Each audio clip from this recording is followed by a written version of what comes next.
ఒక్కసారైనా చెయ్యాలి. నేనైతే ఏం చెప్తానంటే వ్యక్తిగతంగా సాధ్యమైనంత వరకు సంకటహర చతుర్థి వ్రతాన్ని ప్రతివారు సంవత్సరంలో ఒకసారైనా చేసుకోవడం అలవాటు చేసుకోవాలి. నేను ఎందుకు ఈ మాట అంటున్నానంటే, వేదవ్యాసుడు దేవీ భాగవతం చేస్తూ ఒక మాట అంటాడు, కాలో హి బలవాన్ కర్త సతతం సుఖదుఃఖయో నరాణం పరతంత్రాణం పుణ్య పాపానుయోగత.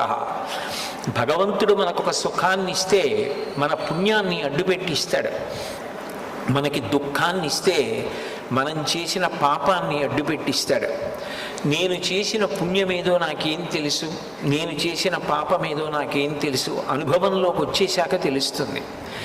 అది అనుభవంలోకి వచ్చేసి సంకటం ఏర్పడిపోయిన తరువాత పరుగులు తీసే కన్నా అటువంటి సంకట స్థితి రాకుండా ముందే సంకటహర చతుర్థి